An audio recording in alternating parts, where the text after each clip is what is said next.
Assalamualaikum warahmatullahi wabarakatuh. Pada kesempatan kali ini saya akan menjelaskan jawaban soal UAS dari mata kuliah kecerdasan buatan lanjut. Perkenalkan, nama saya Faridwan Todi dengan NIM 23115687. Yang pertama membahas tentang kekurangan dan kelemahan model yang lama. Yang pertama itu tidak melakukan EDA untuk mengetahui kualitas datasetnya. Yang kedua hanya menggunakan satu layer Bigru. Yang ketiga tidak memiliki attention machine. Yang keempat neuron tunggal tanpa lapisan bertingkat. Dan yang kelima hanya menggunakan satu dropout saja. Kemudian untuk meningkatkan dari kelemahan model yang lama, saya mencari 5 paper dan mendapatkan ide seperti ini. Yang pertama itu pasti melakukan EDA untuk melihat datanya sebelum diolah. Yang kedua menggunakan multilayer bidirectional GRU untuk meningkatkan kemampuan model dalam menangkap pola sekuensial. Nah, yang ketiga itu penerapan attention machine setelah lapisan BigGRU. Kemudian yang keempat menggunakan neuron bertingkat 128 dan 64 untuk ekstraksi fitur kompleks dan generalisasi model. Dan yang kelima, penerapan teknik regulasi menggunakan dropout dan recurrent dropout pada BigGRU. Nah, langsung saja kita lihat papernya. Ini paper yang membahas tentang EDA tadi. Di sini membahas EDA itu harus dilakukan untuk melihat datanya sebelum diolah dari jurnal ini.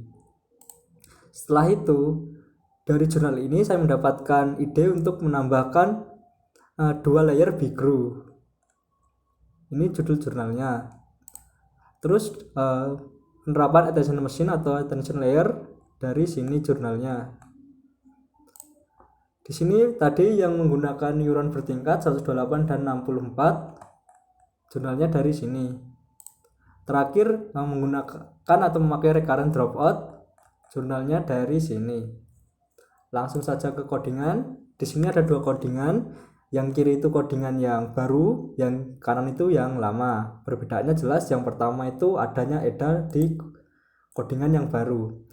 Dari EDA ini ditemukan ternyata distribusi labelnya tidak merata, baik di data train maupun di data test. Kemudian ada banyak sekali nilai nol di data train. Nah, di sini ada kemungkinan nilai nol ini juga dipanggil atau dipakai training di model yang lama, karena di sini hanya mengambil 20.000 secara acak saja. Ada kemungkinan salah satu atau beberapa diambil dan dipakai untuk training. Begitu juga untuk data testnya ada 71 yang kosong. Terus dilihat dulu samaran kata judulnya seperti G4COR, GAC0R dan lain sebagainya. Kita hitung ada berapa. Ternyata sangat banyak gacor. Penyamaran kata gacor ada 403. Penyamaran kata slot ada 335 dan lain sebagainya. Nah, ini harus dinormalisasikan terlebih dahulu. Kemudian untuk data cleaning, di sini ada tambahan menghapus nilai kosong tadi supaya tidak dipakai. Kemudian untuk pre-processing teksnya mirip-mirip. Untuk normalisasi kata judulnya sebenarnya mirip, tetapi yang model yang baru ini katanya atau kamusnya lebih banyak, sedangkan ini cuma sedikit. Lanjut cek dulu datanya setelah di cleaning. Ternyata label 0 dan 1 ini masih imbalance, 130.000 berbanding dengan 20.000. Begitu juga di data testnya di 6.800 dan 4.400. Kemudian kita ambil data acak sebesar 20.000 per label untuk data train. Ini sama 20.000 juga. Sedangkan untuk data tes kita hanya yang baru ini saya hanya mengambil 4.400 karena label 0 pada data tes ini hanya 4.400. Sedangkan yang lama kami menggunakan 4.500 data. Terus yang baru ini ada untuk cek panjang kata, panjang komentar dan jumlah kata unik. Di sini didapatkan jumlah kata uniknya ada 32.000, sedangkan rata-rata panjang komentarnya ada di angka 11 kata. Kalimat terpanjangnya ada di 1200-an kata. Ini berfungsi untuk tokenisasi dan paddingnya. Nah, di sini di codingan yang lama Maxword dan Maxwell-nya ngasal saja, sedangkan yang baru ini berdasarkan hasil yang tadi. maksudnya saya ambil dari sini karena ini 32.000, saya kasih cadangan di angka 35.000, berarti ada kosong sekitar 2.600-an. Sedangkan maksudnya saya ambil hanya 60 karena rata-ratanya cuma 11 kata, sedangkan yang lama ada 100 kata. Ini yang baru tension layer atau mesin yang tidak ada di codingan yang lama. Kemudian langsung saja ke model Bigro-nya. Di sini terlihat ada 2 layer, sedangkan di sini hanya 1 layer. Di sini 1 neuron, di sini ada 2, 128 neuron bertingkat, 128 dan 64. Di sini ada dropout dan dropout recurrent. Di sini nggak ada tension layer, di yang lama nggak ada. Terus ini dropout sama ada, untuk optimizernya sama, masih menggunakan Adam. Dan untuk kesimpulan modelnya berbedanya cuma di bagian ini 2 layer, 1 layer, tension layer di sini nggak ada. Hasilnya adalah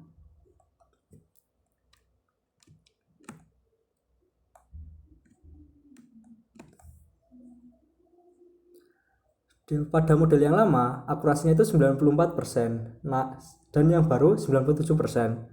Presisinya dari 91% menjadi 94%. Recallnya dari 97% menjadi 99%. Advance score-nya dari 94% menjadi 97%. Lanjut ke classification report.